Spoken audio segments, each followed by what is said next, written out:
Hello, everybody. Welcome to the after show on a Friday Oh, night. It's so nice to be with you. Hi, LB. You seem very happy. hi.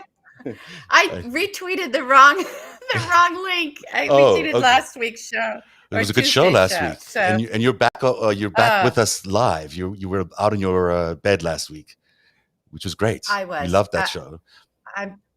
but we're Oh, glad you're better. okay. I'm glad. It's really hard when I can't see facial cues in time, Yeah, and even though I was on the platform, I was just. I mean, you saw what it. Zev could see me. It yeah. was. You're like flat out on your back. It It was was. really, really impressive. But It's yeah, I still really saw the hands pathetic. waving around. Which is like, this is great.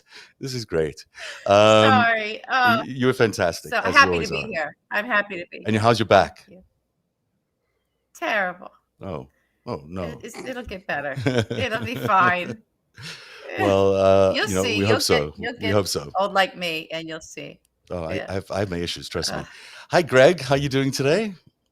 I'm fine. I'm fine. Zev, is the YouTube stream working? Because somebody just said that maybe it wasn't. I just want to check in Well, on that. here I am. I believe it is. I believe it is. I can't Okay. see it. But Okay. it should be streaming there. If it's not, I'm looking. it says live, but you're right. I don't know. Yeah, we're up there. I see us. I see us. We're live. Okay, you're up there. Okay, So we're good. just making sure. Hi, YouTube viewers. To answer your question, how I'm doing, I feel like all of us were anticipating something that was going to be known today, and I feel really, really happy that now, that we know this thing, which is that obviously that Matthew McConaughey has broken his silence about the Texas governor thing. Such a relief. Yeah, I was really holding my breath. I couldn't wait for him to tell me what his plans were about that, and I'm just so happy now that I know. What do you I don't know. I have Twitter open like on my laptop, and it's an old thing. And that story about McConaughey, and it was there. It's been there for 3 days. Yeah, it's like, why does this not update Twitter? Fix this. What is Matthew McConaughey telling us about his run for governorship? He is not going to run for governor. Oh, yeah, that's it. That's unfortunate. He's just going to I really had JKL, hoped he would. He's not going to JKRFG. I guess is what's going to happen. You know what? I think Beto has a good run there, a good possibility that he might run, and he might do quite well. I think. Yeah. I think he might do quite well. I hope so. Greg, your show this morning was fantastic. I'll take it. Anything. Yeah, I agree. Oh, Alison Gill was great as a guest. Abbott, yeah. On your show this morning. Thank you. Yeah, it was a good one. It's nice. Like we were saying before, I zev'd her. Yes. We just talked about her. Yes, she was great and funny and enjoyable. Yeah. Everyone should listen to it, the Prevail podcast with Alison Gill. And you also talk a lot about how, justice is under a huge amount of test right now, under a big test. And it's true on many levels, because we've got the Department of Justice doing a bunch of interesting things by, this week we finally heard from Merrick Garland that there is some sort of potential investigation underway into Donald Trump. Did you pick up on that little hint that he gave us earlier this week? And I wanted to know your thoughts on that. Are you asking me? Are you frozen? Either of you. Yeah. It was too tiny to see. It's a tiny hint. Yeah. Yeah. But essentially said that, I don't have thoughts on something that small. I'm sorry. But call me. But you did say fresh. But it does sound like there is an investigation underway. It does. I thought in his statement was interesting because we had said, on this show, I believe that I thought that he was, he's been a judge for so long, he didn't understand how the real world worked. Right. And he basically said that. He said he was insulated in the monastery of the judiciary. It's true, he did. Oh my fucking God. That's really what he said. Insulated in the monastery of the judiciary.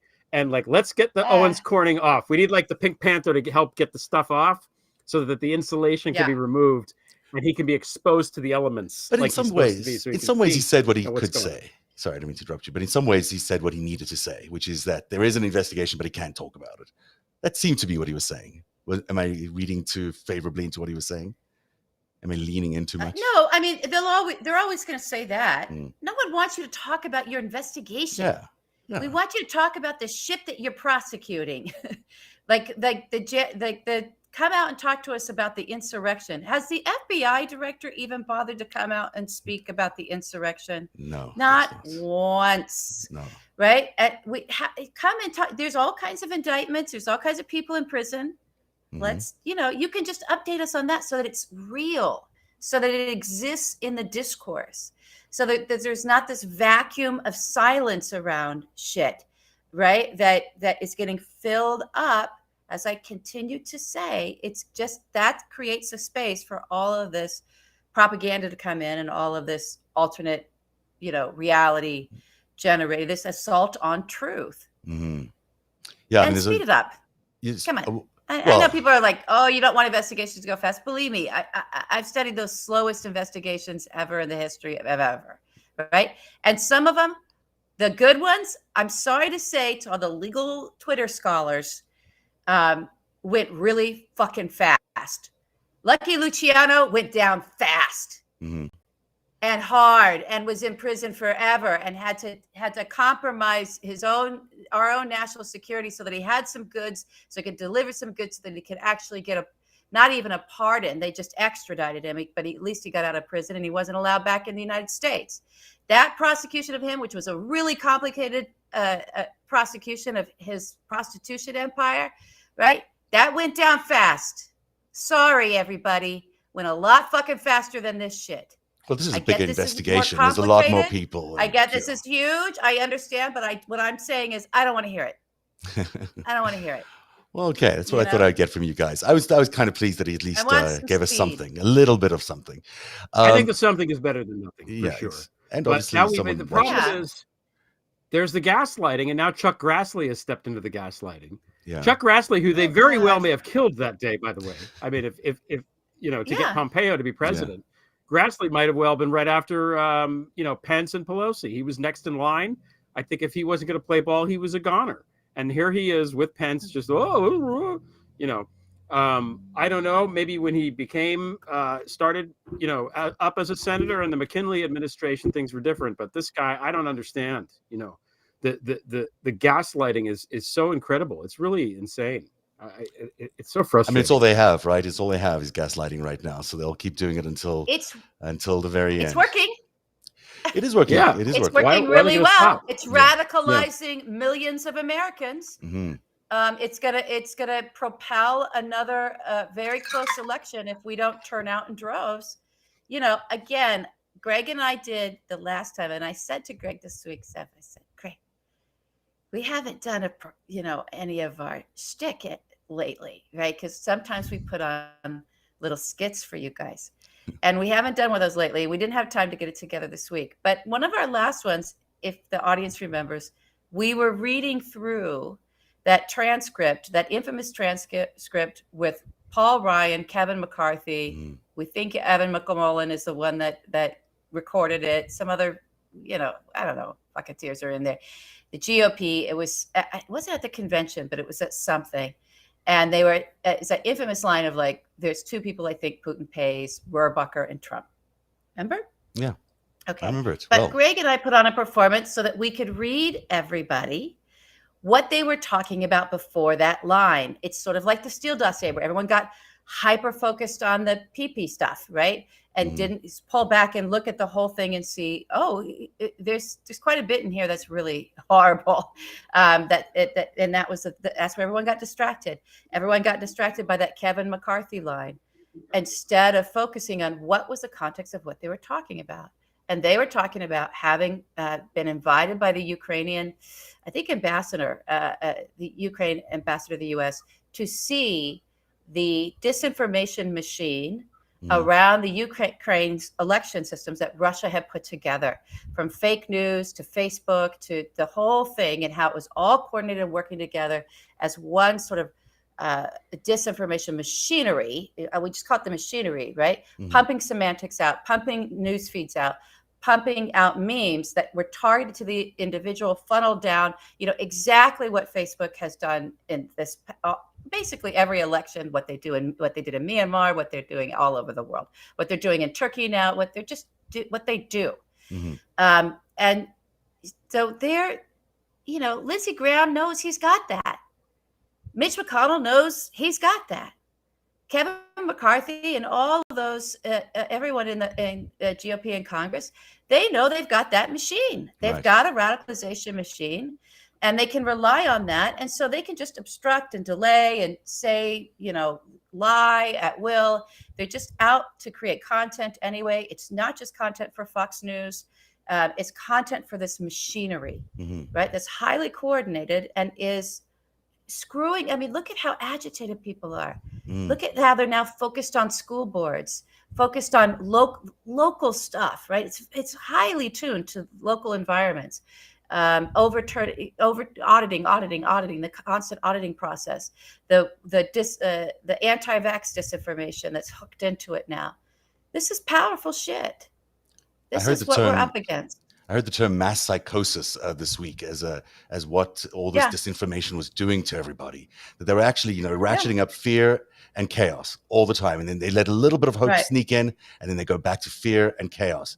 And at the end of the day, they think that it could be in a national psychosis. That the entire country could have changes the brain chemistry. Lose grips of reality.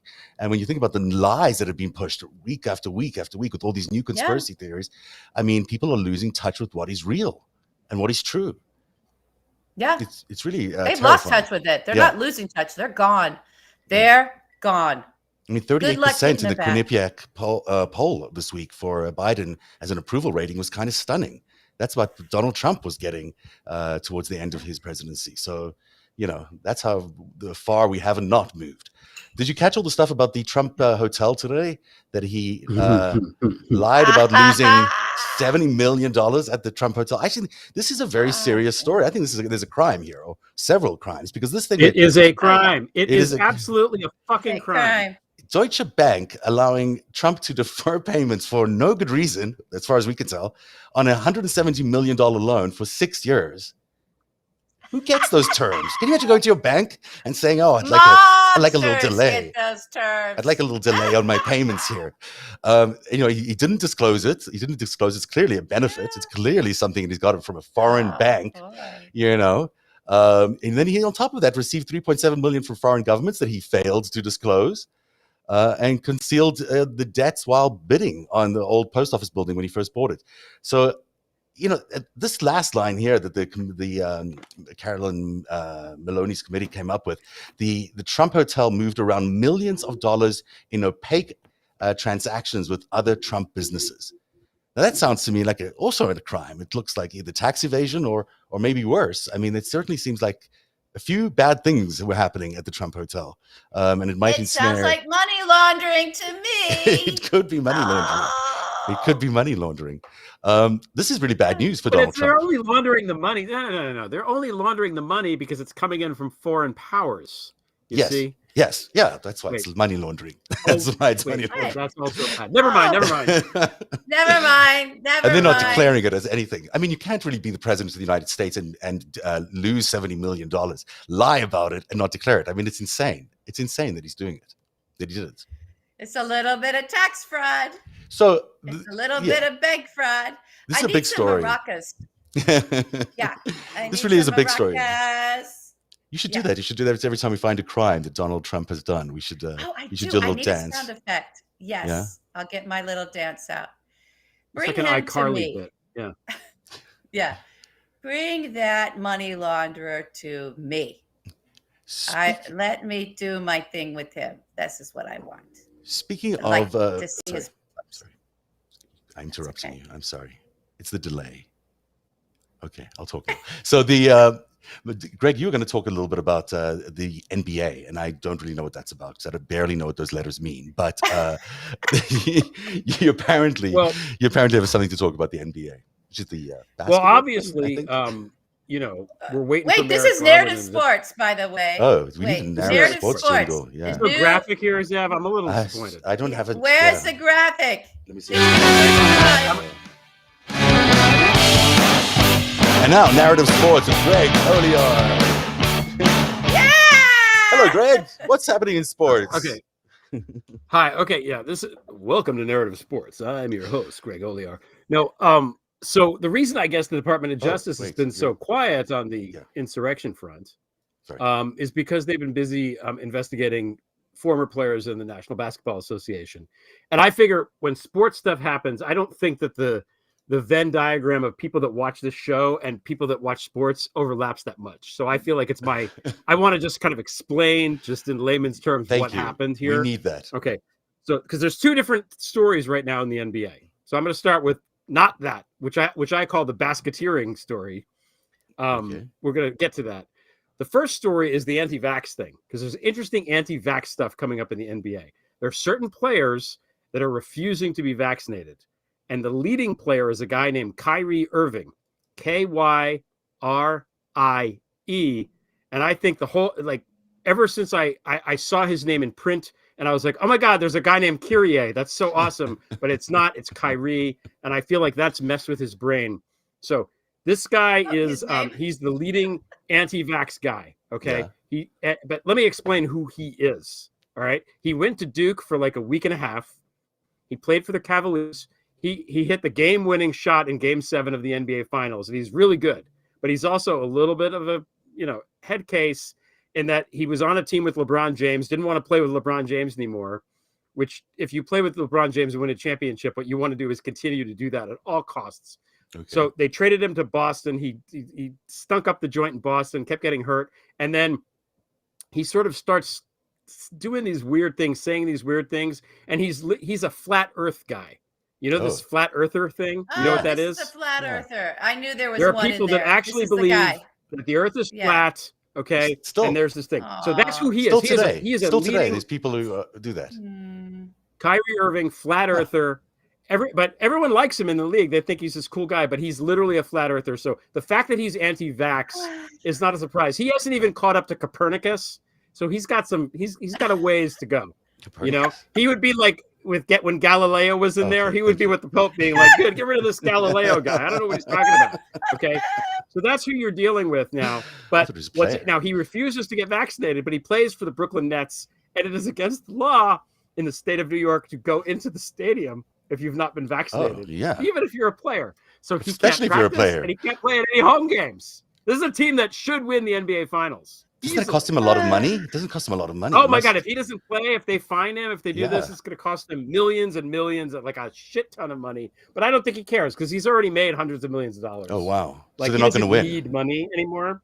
Okay. So when you read about the anti-vax thing, understand there's a couple of guys that are, they don't get the idea of, well, I'm healthy, I'm young, I don't understand why I have to do it. And they don't get that, somebody made this point on a sports podcast that actually being part of a team like you do professionally means you kind of do have to get the vaccine because it works as team. If we don't all get the vaccine, it doesn't really matter.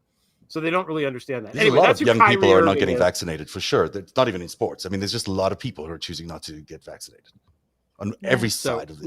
Not Kyrie Irving. Not Kyrie. Now, the other thing that happened is that I think there was 18 NBA players that got arrested in this big sting by the Department of Justice because they were these are former players and these are fringe players. Okay, the guys that got arrested this week, there's 18 of them. The two most prominent are a guy named Tony Allen, known for his defense, used to lead the league in steals, so perhaps appropriate that he's off to the pokey maybe for stealing some money. And a guy named Glenn Davis, who played for the Boston Celtics, whose nickname and who everyone calls him Big Baby. He's a big guy.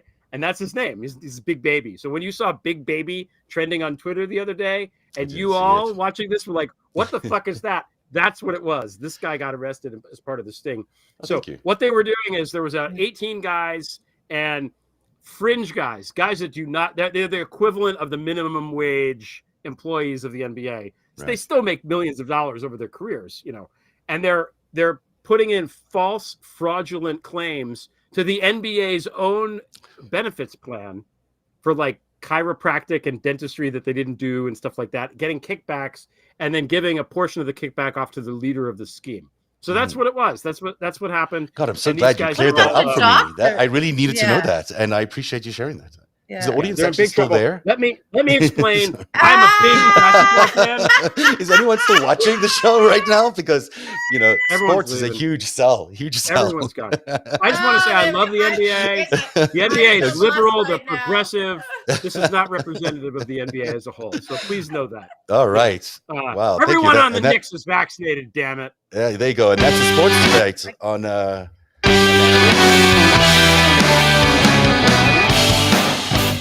Boy, we're glad about the sports being there. Thank you very much, Greg. Appreciate it. Narrative sports. That was original. It's a whole new fantastic. yeah, we got to do that First more. and last You're edition going to of get a whole new Narrative audience. Let's move on, shall we? Sam does not care about sports. I honestly, I don't understand sports. I never have, and I never will. I mean, if you talk politics, I'll understand it, but sports, I don't know. Can't get into it. Let's talk about the environment. I want to say this. Can I just say one little thing about that? Of course. It does remind me of that Varsity Blues scandal. It just reminds me of like really wealthy, privileged people figuring out some scam to do that, gaming the system, probably because they're either living maybe a little beyond their means, or they want extra cash for something extraordinary, or it's the same as like our kids are kind of dumb. We didn't really invest in educating them, but we wanted all of our friendship circle to think that they legitimately got into USC, right? Right. It does feel like the same, but don't they get paid millions of scam. dollars? Like, why are they doing a scam? Aren't they just gazillionaires already? No, that's the point. They I mean, the guys that got arrested in this are not. So they're trying to catch up with their contemporaries. They probably made a couple million. They made, compared to most people, yes. But relatively speaking, they probably made a couple $1,000,000, 10 something over their careers. They have lots of people that they finance. There's lots of stories of professional athletes, even ones who made a lot more money than these guys did, suddenly being broke 10 years later. Just because they're supporting so many people, and people take advantage of them, and they're easy marks. And they're trying to do ventures that don't work out. I got a restaurant. All that kind of stuff. There's a lot of bad stuff that goes on. These people are, they can be easy targets. They're marks, and the NBA and other sports leagues, particularly the NBA, because there's fewer players and more money, sets up programs that teaches these guys how to invest, how to be wary of people that come in and make big promises and stuff like that. So no, I think a lot of these guys probably needed the money, which is sad. I mean, it is. Yeah, it is sad. I think I don't really ever thought about it. Hey, LB, where's this? Take us to this beautiful place.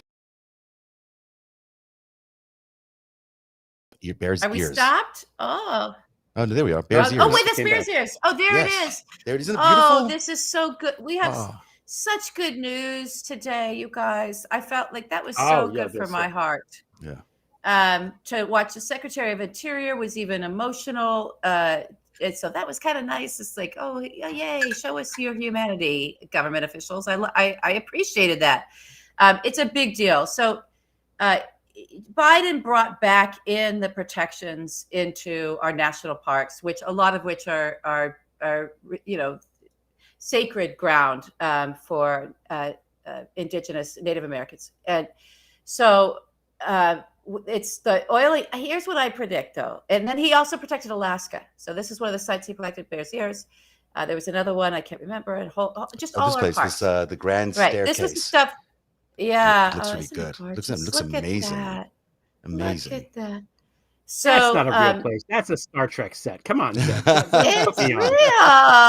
No, you kind of do expect them to be beaming down on there. It looks like that. It's so beautiful. It's though. so It's stunning. Beautiful. Well, they got to film that stuff somewhere. Yeah, exactly. So so the fact that, I don't know if everybody remembers, but I think this was all the way back to when like Ryan Zinke was in there in the interior, the guy that was running around that guy was running around with Lucky Palmer and trying to do weird border stuff. Yeah. And he always looked oddly put together to like, what are you doing? Something's wrong with this guy's brain. Something's wrong with his life. He had the flag put up in the ministry every time he was there. You remember that? Yeah, I think he had like doors, like $200,000 doors installed, some weird stuff. Anyway, he was one of the the loser brigade that just came in with Donald, right? And he put in as Secretary of the Interior to just really destroy all of our national parks, because our national parks, especially if you get up north, they sit on land and across borders where there's pipelines that people want to bring in, there's gas that people want to, so the gas and oil industry, and just sort of it's good minerals all too. kinds of ways that we can just rape the earth. And so that was a big concern.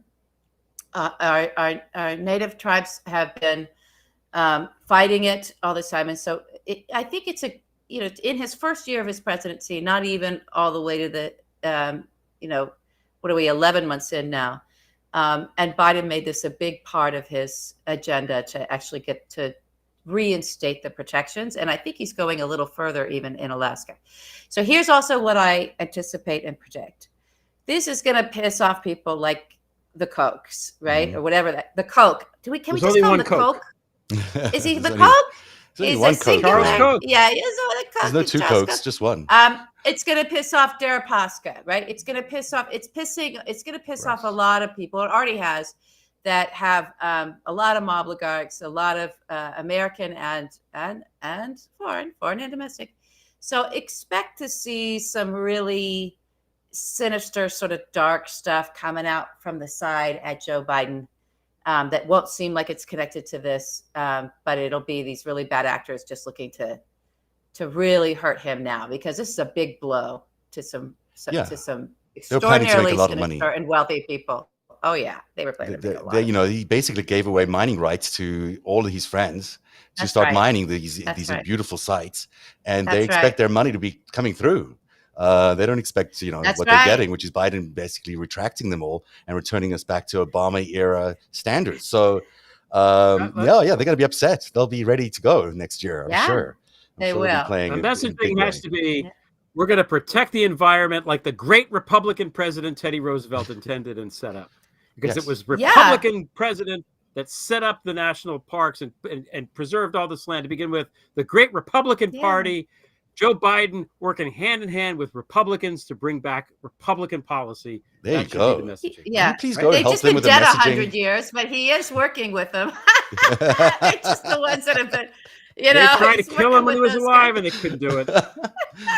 I mean, forever. Let's talk a little bit about messaging, because this week has been I guess they won. I guess they ran around saying, Mitch blinked. Oh, fuck this guy. But I mean, he didn't really blink. He sort of delayed for a couple of months. And then, he basically running the agenda in the Senate. Everyone's saying they've got a messaging problem. It's hard to fix a messaging problem like this because they have a good news story to tell, but they keep getting sidetracked by, Afghanistan or the Delta variant or what have you. It seems like they don't get the airspace to talk about it. You take the space. Yeah. You don't sit around and wait for space to show up for you. You take it.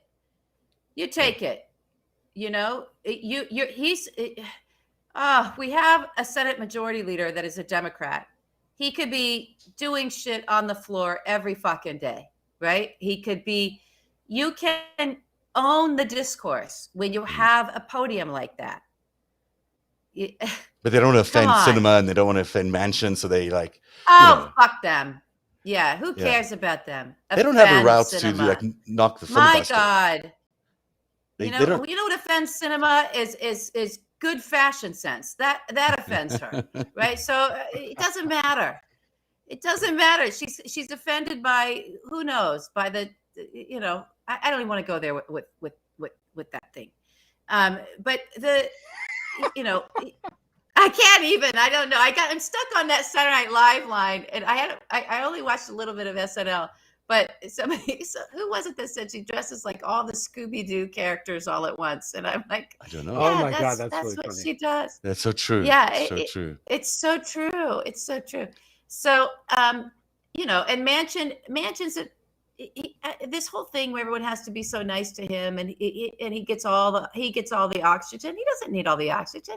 Why does he need any oxygen? Who cares? Well, Get out there, Chuck Schumer. They need his votes. Get out there. And then Mitt Romney clutching his pearls because Chuck Schumer kind of took it to them. Well, yeah, you almost crashed our economy. They almost really, really damaged us. And they were never going to do it. They thought they could. Again, it's about content, you guys. It's about getting a story to tell in the radicalization machine about themselves. So just call their bluff. Just go, I'm sorry. Just say, yep, we voted. Okay, are you going to hang it up or not? It's up to, there's so much that Schumer could be doing. And somebody, needs to, I think he's finally taken his eyes off of his plaque on his door. He was really excited about the plaque on his door saying majority leader. So maybe he stopped, mooning over himself, and he can swooning over his name, and can get out there and really fight. This fight is coming back. This fight is coming back, though, in a couple of months. It's not gone away. I mean, we sort of just postponed this, right? So no, he can bring it. He can bring it to the floor, and he can vote on it. Yes, but are they still not can. They can. They can bring it. Yeah, they've got 50 votes. Right. They've got 50 votes. And bring it to the floor and vote. Yeah, let Mitch do something. Let Mitch keep trying to wrap it up in reconciliation or whatever the hell he's trying to do. But they might need to go to knock out the filibuster. They might need to do that, and then they look. Let me tell you, or at least reform it somehow. This man on your screen right now, sucking on his lips, Look right? At that face, though. God only knows. He's vampiric now of his own inner lip, right? Like he's just, who knows, what's keeping this guy alive. I've got no idea. Something's preserving this man in a very strange way. So, he has money bags behind him that do not want him to force us to default. Mm-hmm. No one involved in our markets wants us to default on our debts. This is, what are we talking about here? This is the party of greed. No way are they going to let this happen. They're playing a game. So let them shoot themselves in their foot. They won't. He won't do it. He won't push us off that cliff unless he's 100% owned by China. I don't know. And if he is, maybe. I know, but even China, though. I mean, China's economy is so wrapped up in ours that if we default, they default. I mean, it's not who are we defaulting on? Them, Yeah. It's dumb. If China really owns Mitch McConnell, then they should be nicer to us. They just were trying to make it. Yeah, Joe's bad for the economy. They're just going again. It's a content play. Call the bluff. So it's time to tap out and bring in Klobuchar. Let her run the thing. I love her. She's fantastic. Did you watch the Facebook hearing this week? Did you watch the whistleblower? Look at this. I keep freezing. I didn't get a chance to watch her. I've only seen little clips of it. I was kind of stunned at the clarity that she came in with. I mean, it seemed to capture everyone's attentions. For the first time, I think parents really understood what the effects could be around disinformation and about what Instagram does to their teenage kids, especially daughters. I felt like it finally connected with the public this week with the whistleblower on 60 Minutes and then the hearings. What did you think, Greg? I mean, anything that works that gets Facebook and the public attention is good. Mm-hmm. 60 Minutes remains a super important platform, especially for older people who are the people that maybe are less likely or least likely to understand all of this. So I think having her on talking about it is a good thing. I don't know that people quite grasp what's going on. They seem to think, Zuckerberg stealing data bad, but that's fine.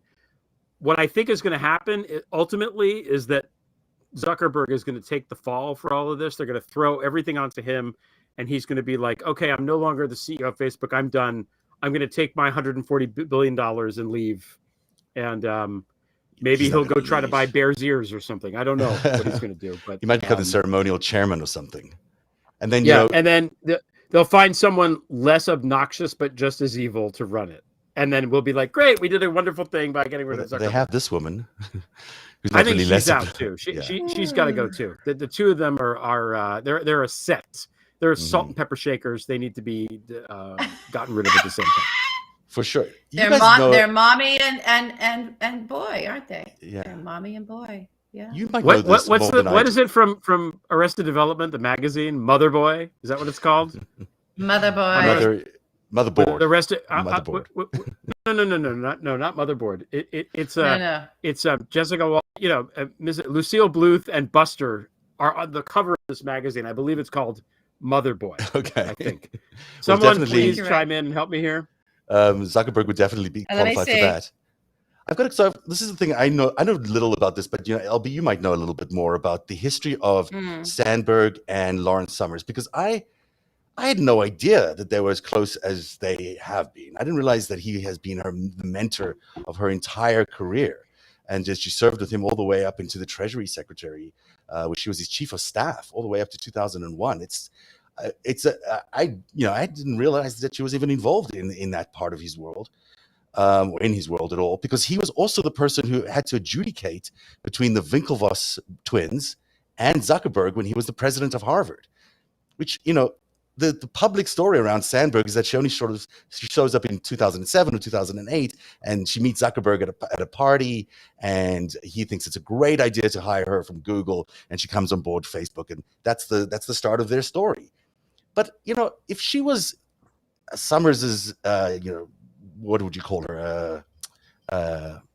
Mentee? Is that what you'd say? I think she was. She was. She was working with him, and she would have known about Facebook then. She would have known about Winklevoss. She may have even encountered the whole story much earlier in her career than 2007. I mean, she was in Harvard just a few years earlier. She was with Summers a lot of the time. It would strike me as being unusual if they hadn't encountered each other before. Whether they encountered we don't know. I mean, everyone, these guys always have really nice stories, don't they? They do. It reminds me of Donald Trump's story about how he met Roy Cohn, and Ghislaine Maxwell's story about how she met Jeffrey Epstein. There's always some nice party, sort of way, some meet cute that happens. Yeah. There's a script to it. So who knows? With those two cases, we know for certain that there's a big story and a big connection before the contrived one occurs. And so, with Sandberg, I guess I would believe that maybe she was aware of Mark Zuckerberg, certainly, and maybe have heard about it, maybe even had a whiff of the dispute with the Winklevoss and the suit there, but hadn't sat down to talk with Mark and get his perspective on the hacker's way. And how he viewed the world, all the mommy shit that she does with him while he's just sitting there, panicking. Are they going to figure out that I'm a fraud? Is anyone going to figure out I'm a fraud? Right? You can just see it going on his brain, and she's just petting the baby and making everything nice for him. So they have that relationship. It's really disturbing to me. But okay. So Larry Summers is a real problem. Yeah. Period. Yeah, exactly. Everything about this guy is a stinky problem. He's a stinky guy, and I don't like his Bill Clinton era. I don't.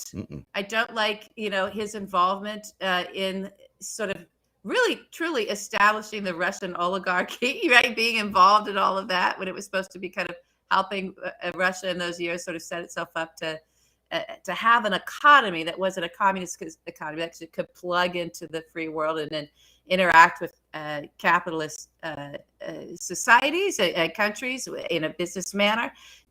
This guy was involved in all that. Then he goes off to Harvard. And what does he do at Harvard?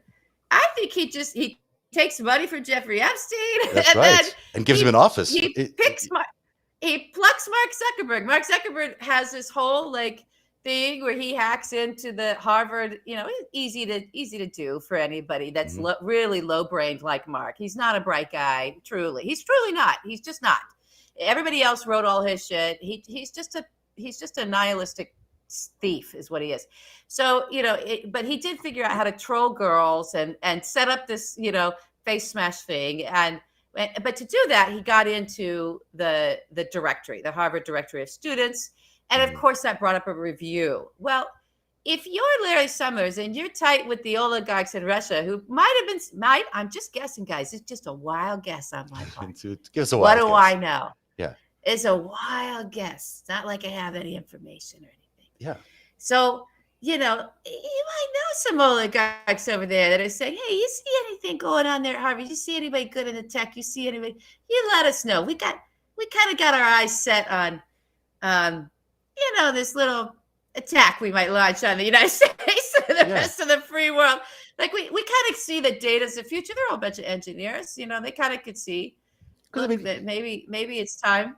Maybe it's time to grab the world by the balls or the brains, right? I mean, it's hard to tell with MAGA whether it's the balls or the brains that have been hijacked first. I think they went in through the balls and took a hold of the brains, right? Because it's all this primal propaganda.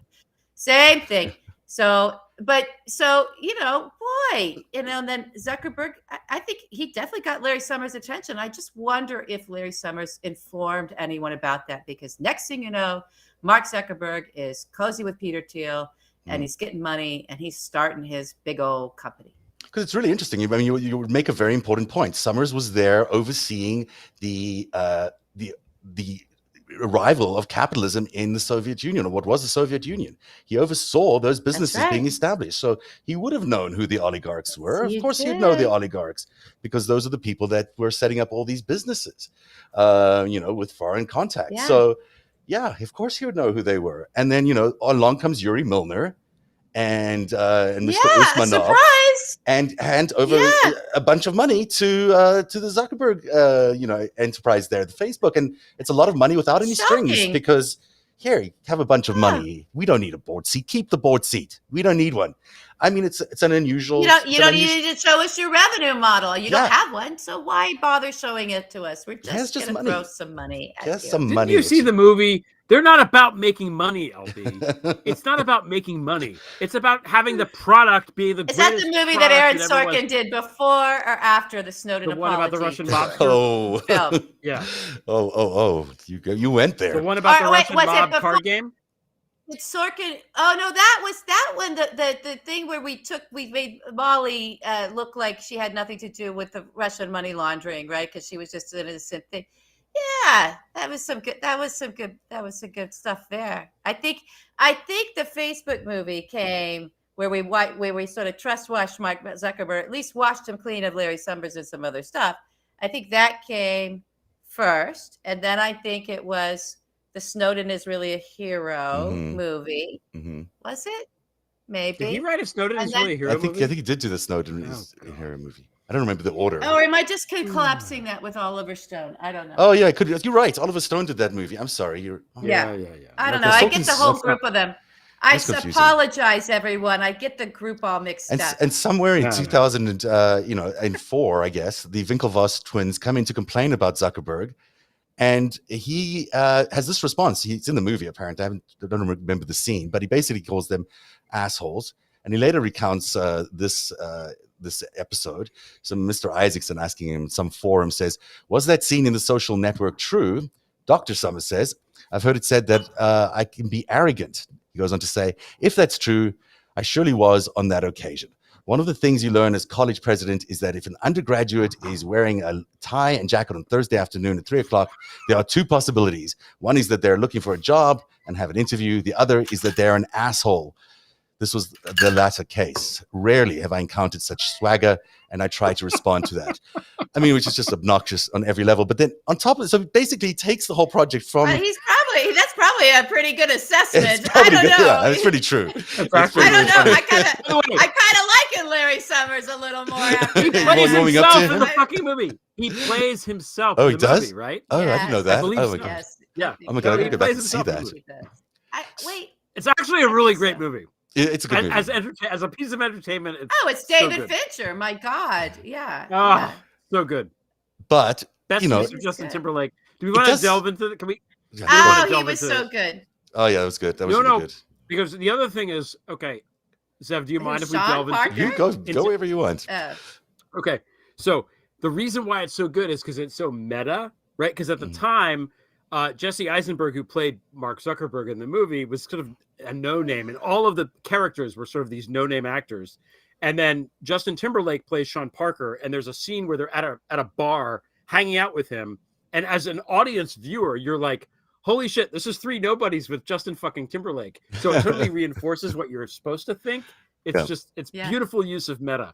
The movie was really well I'm not done. a screenwriter, LB, but back me up here. No? Good? Bad? No, I love it. No, it was great. No, listen, it's great. I'm not trying to take a hit at the art. I always think it's so interesting how, I know why I thought that about the Snowden movie, because there was another Snowden movie that got killed that I know that they were pushing through Sorkin.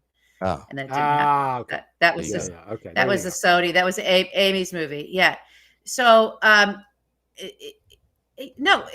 it's fantastic. It's fun. It really is. And but was it true or accurate? No, it's a total lie.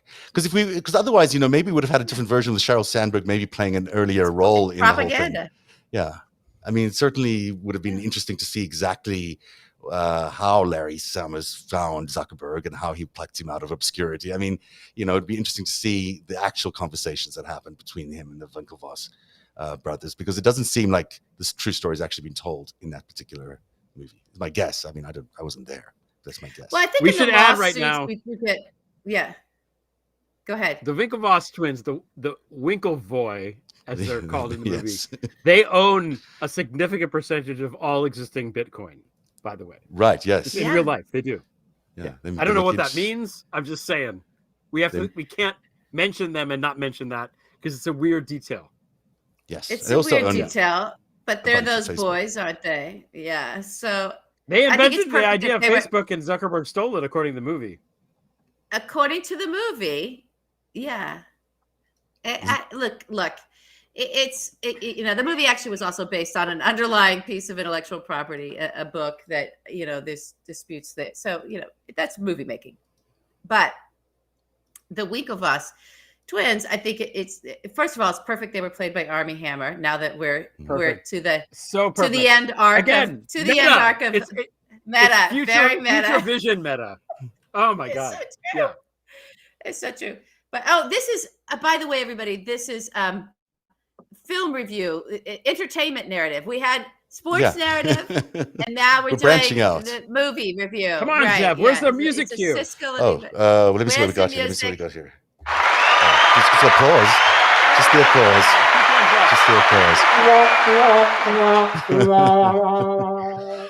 Perfect. Yeah. So okay. So back to Sheryl Sandberg. Let's get back to her. Yeah. So what do you have to say about her? I've said a lot about this woman. I just think that we need to reassess her a little bit. I think the whole thing has been.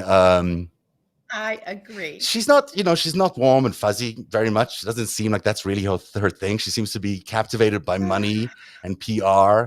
It's all about her, and it's all about how they can protect each other and hide crimes. It's not like she's the Mrs. Woman Fuzzy. She's not leaning in a bright, sunny way. She's leaning in a very... She's lean into self-harm, lean into fascism, lean into genocide. Yeah. That's what she's leaning into.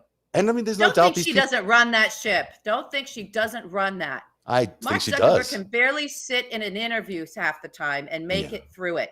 And she has to hold his hand. Yeah, she runs it. Clearly, she's the one who does it. Come on. But he's the CEO, bitch. Remember? Oh, forgot. Oh, yeah, that's right. His email.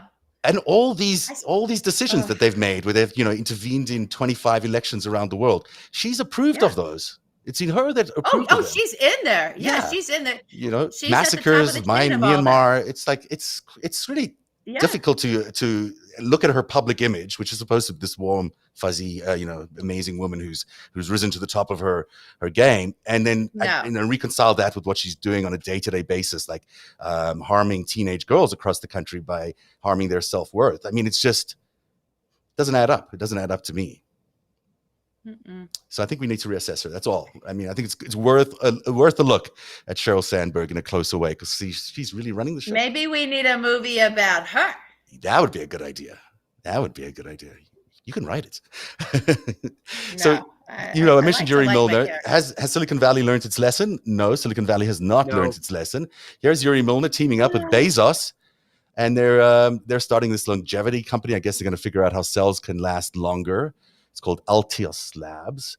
And then, it's all about living forever and never dying. And Yuri Milner's still a welcome investor in absolutely every corner of Silicon Valley, which is depressing, frankly, because things don't change. Hey, Zev. Yes. We have about 7,000 comments saying, please take Mitch's ugly face down off the street. God, yes. I think I should. Let me do that. Gosh. I'm sick of looking at him too. I had completely tuned him out. There was some good news today, or this week, from the camp of Yellen, the Fed chair. She has convinced another two countries, interestingly, Hungary and Ireland, to join their tax campaign, which basically will tax all companies around the world at a flat level, which is a really, really, really good thing, especially because it allows America to compete internationally and all those great things. So we just want to mention that. That's good for I'm into that. That's 15%, right? Is that what? I think it's around 15%. They've got to still get there, but basically they've agreed in principle. They still have to get their parliaments to buy in. And this is how you can start shutting down those tax havens. It is because it's like, look, this is just what you're going to get charged. Adjust for it, and we can start bringing that money back in the nations that these companies are from. That money can now, please let that money. It's off of our labor. It's off of our purchasing power. It's for American-based companies, you're nothing without your workforce and your consumers. And so, we need those tax dollars to come back into our reserves so that we can pay for this shit, so that people can have their kids be educated well and the teachers paid well, so that they can have the health care that's affordable. So, so we have a healthy society, paying for these corporations to be paying the taxes that they should be paying. And they're paying nothing. So at 15%, you guys, it's just huge. I think that's correct, that number. I could be wrong. I apologize if I'm wrong. I think it's around that. But I'm still here. Just give me a second. Yeah. If we can bring that in and start having a healthier society, those companies are going to make so much more money. I know it feels to them like, oh, we're making so much, making everything sick and disgusting and unhealthy and having, people diseased when it comes to these tech companies. Or we don't want to pay the workforce but actually, if we have a healthy, thriving society and economy, they're going to make so much more money. They're going to thrive, and they're going to have stability. So it's just worth it for us to have that money in our coffers that we can fund what we need to fund when it comes to our nation. Yeah, and it's fair. Okay, I have my Women's March. I have my Women's March shirt on. Stand up. We got to see that shirt. Okay. We see it? My shirt. Yeah. Oh, let me see. Let me get it to a widescreen. Hang on. There we go. Oh, that's a really reproductive rights. And I happen to live. Ooh, my back. Ooh. I happen to live in a bit of a red Republican area, just because I'm where horses are, and I don't know why those two things go together, but they do. And and I was out in my little town today running some errands, and a guy walked up to me and he said, "I love your shirt." And I was like, "Oh, thank you. I didn't expect that in my neighborhood." I was really pleased. Well, that's good. Anyway, Making some it's inroads. really good. So, yep. Doing my part, and was down there, marching on Saturday and supporting all the incredible women there, our women leaders. So, we need we need a healthy society. We need women to have all of their health care taken care of and their health needs taken care of, including their reproductive rights. It's just, everyone's going to make a lot more money. I promise. I think it doesn't have to be a really important so initiative. Unstable in this country. Yeah. I want to mention one quick other thing. We're in today's, today the Nobel Peace Prize was announced? Was that today? Oh, she got it. Oh my God. That was really, really amazing. So this is the journalists from Russia and from the Philippines who both got the Philippines. Yeah. And she's phenomenal. Maria Ressa. Yeah, she's phenomenal. And the guy on the left helped hide a lot of the of Russian journalists while the crackdown was happening. Really important move by the Nobel Committee there to award it to journalists who have had kind of a terrible year. A lot of journalists are disappearing, dying, imprisoned. This has not been a year for great amounts of press freedom. So that's an important thing to note as well tonight. Oh, it's so good. I'm so happy for them. It's so well deserved. Yeah. And because I can't find the tape of the ad. Trump didn't win? I thought Trump was up for Nobel Peace Prize. Oh yeah, he's gonna win next year. Wasn't Jared trying to get one? Did someone nominate Jared? Oh my God, can you imagine? Because he did get peace in the Middle East, almost got it. In the sense of the Mel Brooks movie, like a little piece of Saudi Arabia, a little piece of joke. MBS is still there. It's kind of amazing that MBS is still there. Do you guys, I'm going to read this while you're on camera with me. And feel free to jump in here because you have never done this with me before. But today's show is brought to you by Policy Genius. There's no better time to apply for life insurance. It's not just the temperatures rising or falling as they are this fall. Life insurance rates can go up with each year you delay buying. Did you know that? Every year. And there's sports coming up. And women's marches. Those are all important things. You need to be insured in case those things happen. With Policy Genius, you can compare quotes from over a dozen top insurers in one place. You can save 50% or more on life insurance by comparing quotes with Policy Genius. You could save $1,300 or more, in fact, a year if you buy your insurance by using Policy Genius to compare policies. Policy Genius's licensed experts work. Oh my God! Licensed experts work for you, not insurance companies, so you can trust them to guide you through every step of the insurance buying process. Thousands of 5-star reviews on Trustpilot and Google attest to Policy Genius's excellent service. You can get covered in as little as a week thanks to their award-winning policy that does away with medical exams in favor of a simple phone call. This exclusive policy was recently rated #1 by Forbes, higher than options from Ladder, Ethos, and Bestow. Just head to policygenius.com and in minutes work out how much life insurance coverage you need and compare personalized quotes to find your best price. Policy Genius will handle the paperwork and scheduling for free. They never sell your information to other companies or add on extra fees. Head to policygenius.com to get started right now. Policy Genius. When it comes to insurance, it's nice to get it right. I like that idea, by the way. You keep reading this thing, and I'm just going to say, life insurance is actually super important. Yeah. And how do you know where to go and all this kind of stuff? And I think it's great that our sponsors here are offering you find people a way to go and shop for life insurance, which you honestly should buy anyway, right? Yeah. And have it benefit Zev. I mean, I think it's good. So, benefit me, benefit us. Okay. And support. Anyway, if you don't have life insurance, you should have life insurance. You really should. Yes. That's it. That's my spiel. And you get to support independent journalism all the way through. That's true. It's a win-win. This isn't like some weird hippy-dippy bullshit. This life insurance is actually and they do a good product. They actually do compare all these things, and there it is. You can save a lot of money. It's Expedia for life insurance. Yeah, it's pretty smart. There you go. It's really smart. Yeah. There you go. Wow. So there you go. Yeah. Policy Genius. Good. It's nice to get it right. Thank you, Policy Genius. All right. So what's the time now? What's the time? It's late. It's 8. It's 8. It's almost 8. It's 7:58. We got 2 minutes. 2 minutes. We're gonna talk about the subpoenas or no? We're just gonna. Oh my God! Oh my gosh! gosh! Talk about the subpoenas. I like to keep LB's rants to the very end, when she's a little bit, she's had a one Manhattan. I don't know if I have a rant. Wait a minute, I missed it. Say it again. I said I like to keep your rants to the end because you've had your Manhattan by then, or whatever it is you might be. I actually am having a drink tonight. I haven't for quite a long time, but it's fantastic. It's been a really long week. Oh my God. You deserve it. Look, I know that, in between, because we talk in the morning about what do we want to talk about. And I was like, let's talk about these subpoenas. And of course, we're getting to last because we always get distracted. But after we had that conversation, then this thing happens on Twitter, right? And since we're a Twitter thing, we got to talk about what happened on Twitter. So Rick Wilson puts out a thing. I'm sorry, guys. Doom and gloom. The 1/6 commission might as well be dead because they're not going to enforce the subpoenas. They're not going to do the referral. So what folks like the voices of Twitter have been screaming, and people on. I think there's probably been pundits. I haven't seen a lot of coverage outside of Twitter of saying refer if they don't show up for these subpoenas, you can refer them to the DOJ and go after them. And then all the legal people come in and say, well, it's a process, and it fights it.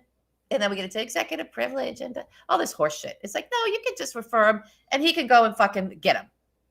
Full stop. Yeah. We don't have to wait. We'll wait for the courts to decide. No, just go around. The court can decide while they're sitting and waiting in a fucking jail cell. The court can decide then. They broke the fucking law.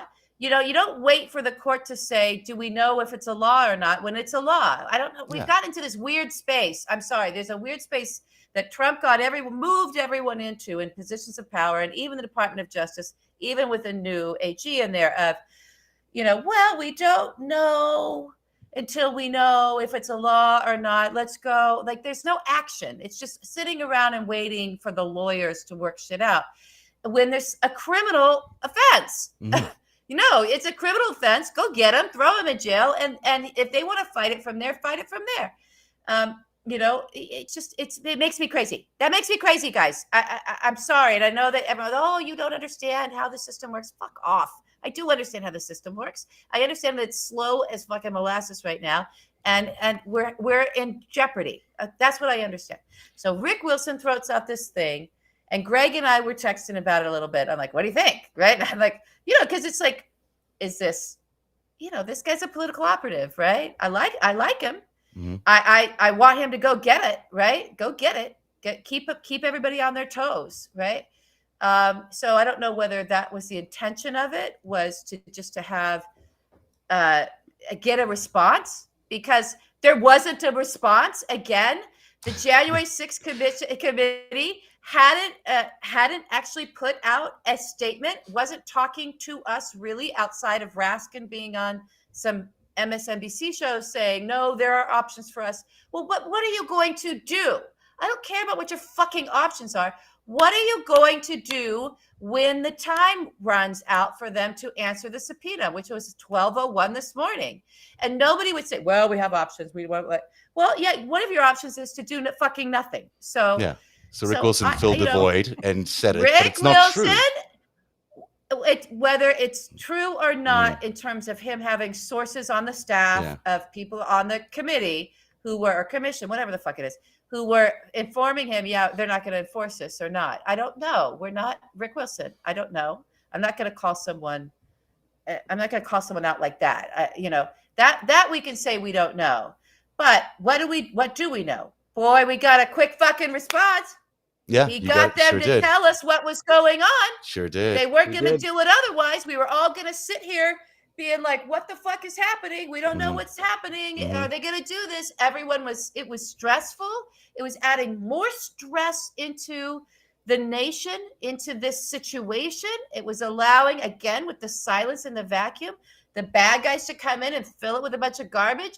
It was allowing these losers, right? Mm. My God, the loser that Dan Scavino is, the loser that's the dregs of the bowels of Satan that Steve Bannon came out of. Yeah. The man who has acid in his bathtub. Yeah. The loserville of Kash Patel.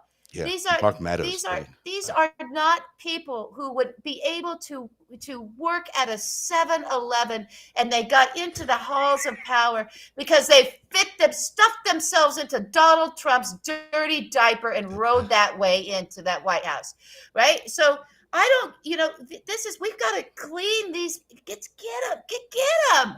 My God, don't let them run around. Eric Trump on Twitter going, I don't know why they say they can't find Dan Scavino. He was at an event for, I don't know, firefighters or police or whatever, being all patriotic around all kinds of people.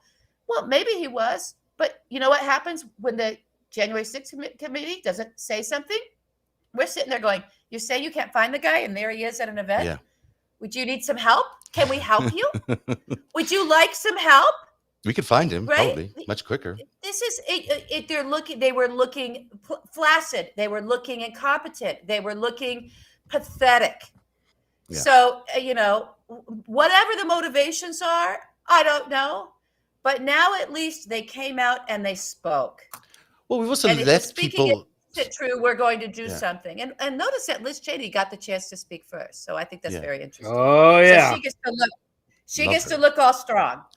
So let's just see. Maybe Rick Wilson's going to run her presidential campaign in 2024. Who knows? Why? Because she got set up to look like a hero, didn't she? Yeah. Why does it's true? Let's put a picture of her up. Hello, Liz. Why? Hi, Liz. Why does Donald Trump have any standing here? I mean, it's landed in the ether that Donald Trump has some sort of authority to tell his former minions not to show up for hearings. He has no authority. He's a citizen. He's an ordinary citizen.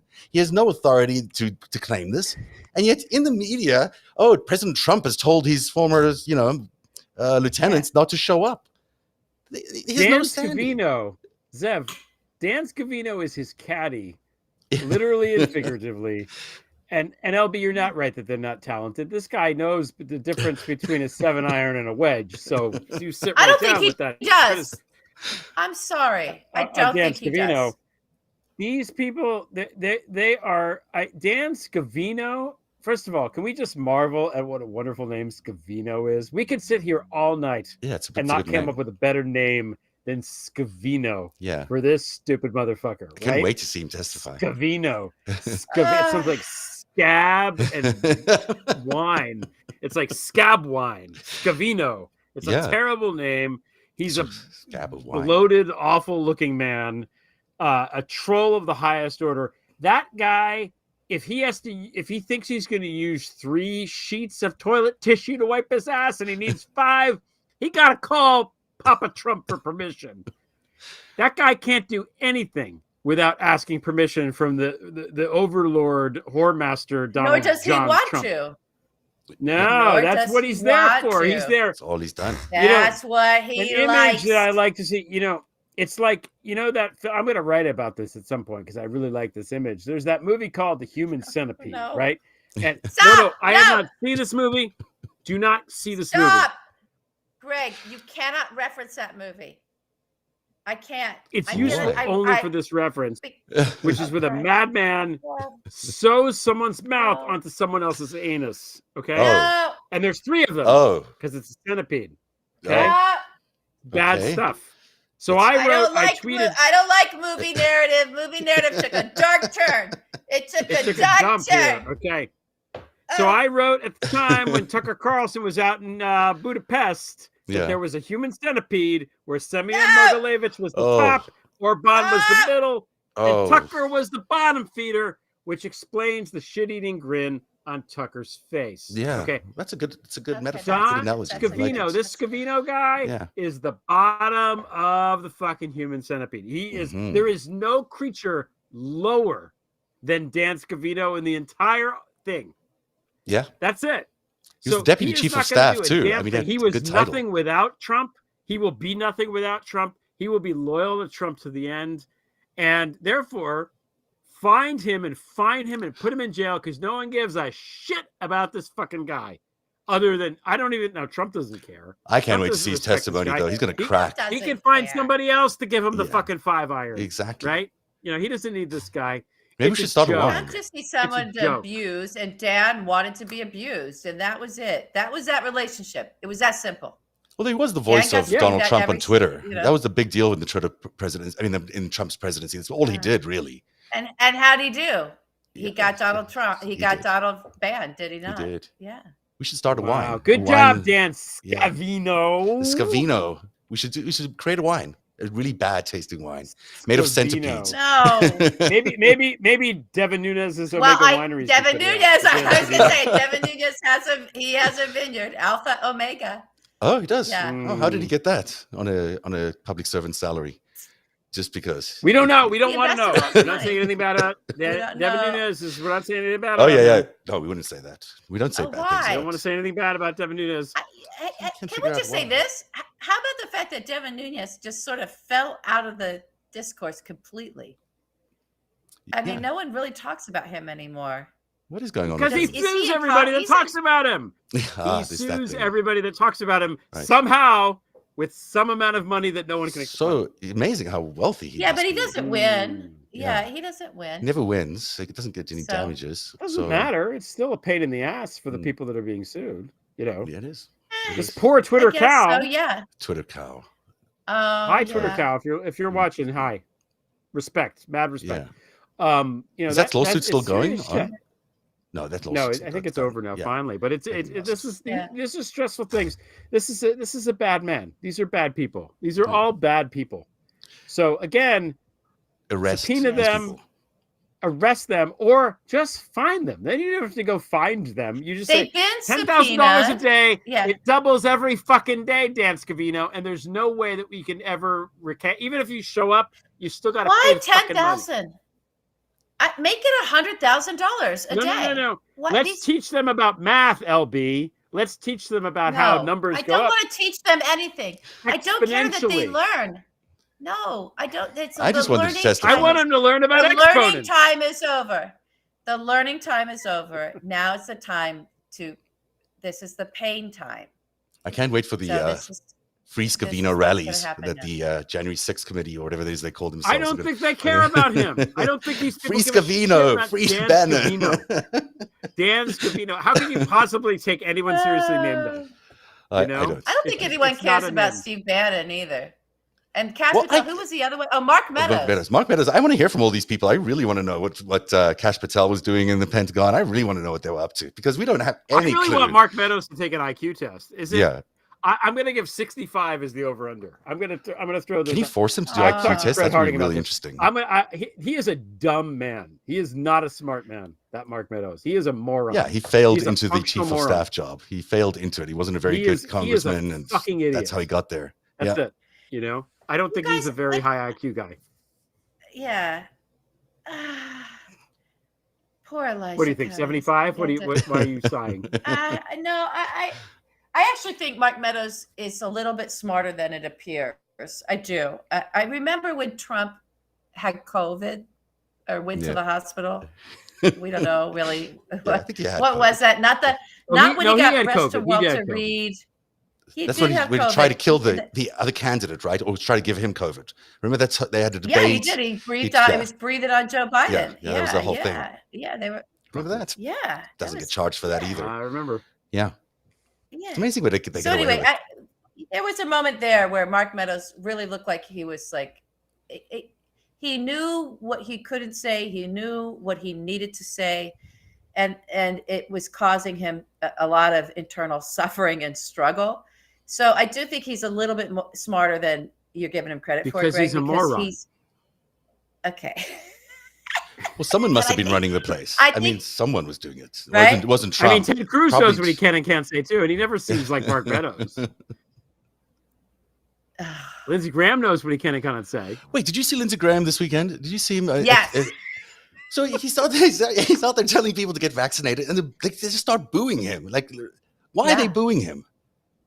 Why are they booing him? Because they've been radicalized. I don't think so. I think they think that something else is going on. I think that they think that by not getting vaccinated, they're achieving some sort of secret ends that we're not aware of. I think that they're... But that's the radicalization. Yeah, the anti-vax radicalization machine. It's the same machine, but the anti-vax is this really dangerous crossover, right? Mm-hmm. And it's got people, it's dangerous to the degree that it's also got people accepting violence onto themselves and in the form of death and disease, and violence onto others to actually to reach for other things than their own, saving their own life. And so to move someone's brain into that space, the way you have to manipulate the parasympathetic system to get somebody into that space, right?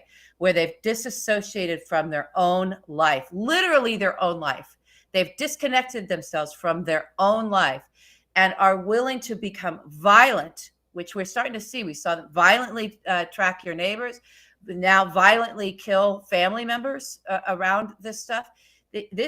When you can separate yourself from your own survival, from your own mortality, this is what suicide bombers, how they got radicalized. It's the same part of the brain, right? It's the same shit. It's the same military science, right? Intelligence science behind this with the science of the propaganda that actually gets people into this place.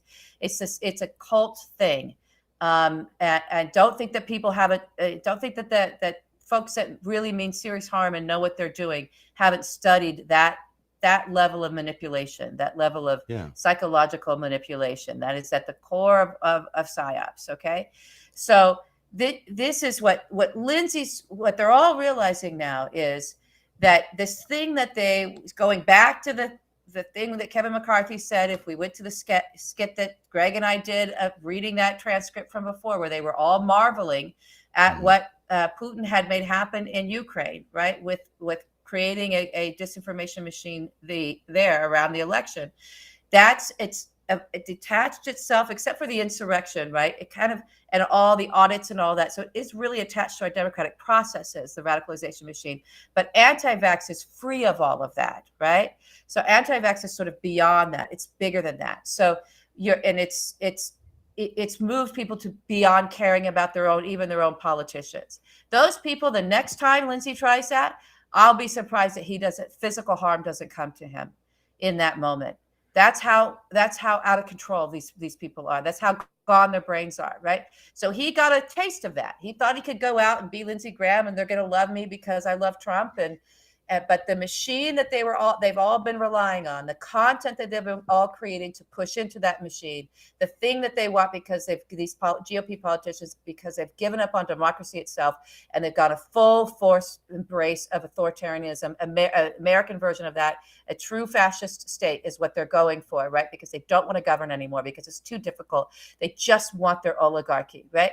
This thing that they've been rooting for and going for and pushing for, they've used this machinery to do it. They've used a massive psyop in order to do it. They've used the radicalization of their own base into turning them into a death cult. And now they have to reckon with that, because you cannot cross that line with these people. You can't cross the line of saying, think about, he was even just saying, think about going and having a vaccine. You should consider it. The next time he tries that, I'll be surprised if they don't turn that violence on him. That's how bad it is. It could be. Yeah, you're right. I mean, that's all very well done. That's a really good description of what's going on. Do you think that there's also a possibility that there's, and I'll just say this out, I think that there's something going on in their psychology that they think that they're actually moving their white nationalism agenda forward by the fact that there are just more people who are not white who are succumbing to COVID. That's just a fact.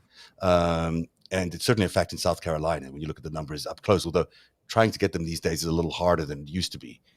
It's hard. The data, we need better data. Yeah, we need data on these things, because I'm really curious about what it is. We really do. We don't have it. We don't, even though it's only been now or a year and a half, we don't have the origin data of even in our country of how many hospitalizations in some of these states, what the infection rates were, and just because people weren't doing it right. It's like it was. So it's a little bit of a mess in there to sort all that out and kind of figure out. Do I think that these folks that there's a contingent of them that is counting on COVID to bring them their pure white nation, as Tucker Carlson is every night telling them that they, this with pushing replacement theory and embracing Orban and all this shit. Maybe. I think it's more, Zev, it really truly is more that they're just gone. Yeah. And they've been completely radicalized into believing that the vaccine is the boogeyman, and that they have to fight the boogeyman because the boogeyman is going to come and take everything away from them, and take away, and it's hurting the children. And I mean, it's crossed over into all of this paranoia and fantasy and pure insanity. Yeah, it's madness. It's madness. Can I leave you with one last thing here? Mimetic contagion. Yeah. It's contagion. Related to this. So now the U.S. Customs and Border Protection Service are the only service in the it's the whole Department of Homeland Security. I think it's who it falls under. They are basically ignoring the word COVID. So even though many of their staff have been dying from COVID, they don't mention that people are dying from COVID.